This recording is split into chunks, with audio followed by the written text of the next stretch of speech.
Today we'll start with the estimation of acetic acid in commercial vinegar.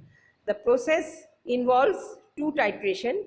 First, in the first process, we will standardize the sodium hydroxide solution, prepared sodium hydroxide solution against a standard oxalic acid solution that we have obtained by weighing it out.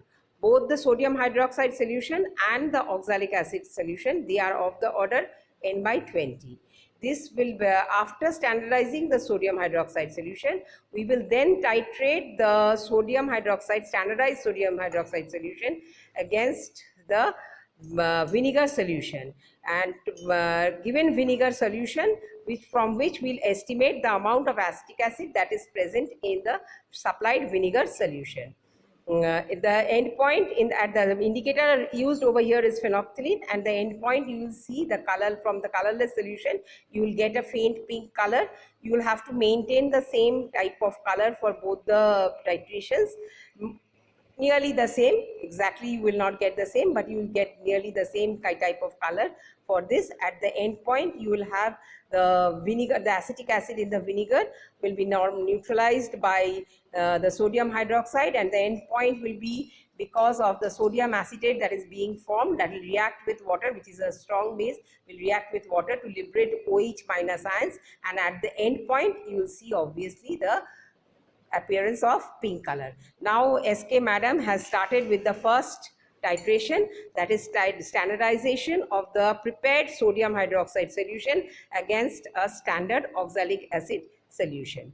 She is now titrating. You can see that the titration she is doing, performing the titration. She has added in the indicator 2 drops of indicator she has added, and you can see that the faint pink color is just appearing where the sodium hydroxide is coming in contact with the solution. You will see the faint pink color, and this faint pink color will persist obviously at the end point. With 1 drop of sodium hydroxide, you will get a faint pink color, and that will become the end point of this. This is simple acid base reaction, that is a neutralization reaction, and you can see she is doing it gradually.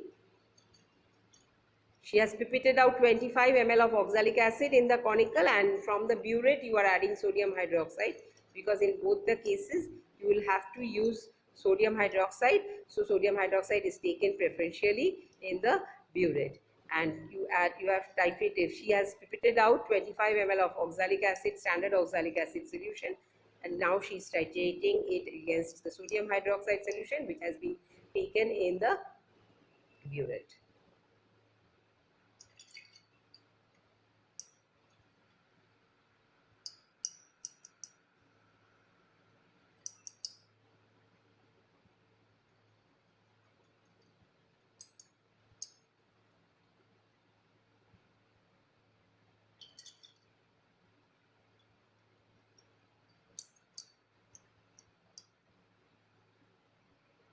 First titration you must do it a little bit carefully. The second titration obviously before reaching the end point you can obviously add it constantly, but the first titration you have to do it a little bit carefully because you need to know the exact end point.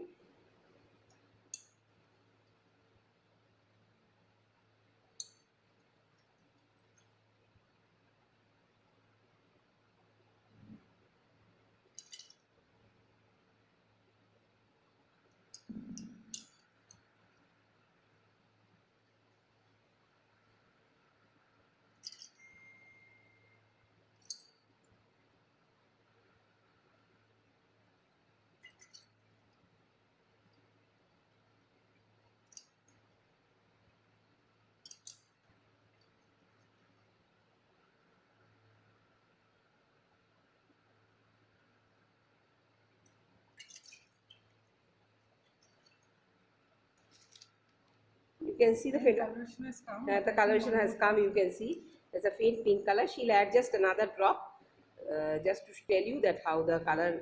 Even if she adds another drop, you have to obviously obtain that pink color obviously in a subsequent titration.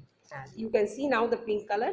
That is the end point. She has reached the end point, and the reading of the burette reading. You will take out the burette keep it at level with your eye and then take the reading. The reading is 22.2. So 25 ml of standard oxalic acid solution was neutralized by 22.2 ml of sodium hydroxide solution, and the order strength of oxalic acid is N by 20. Hence, you can calculate the strength of sodium hydroxide in normality by V1S1 is equal to V2S2.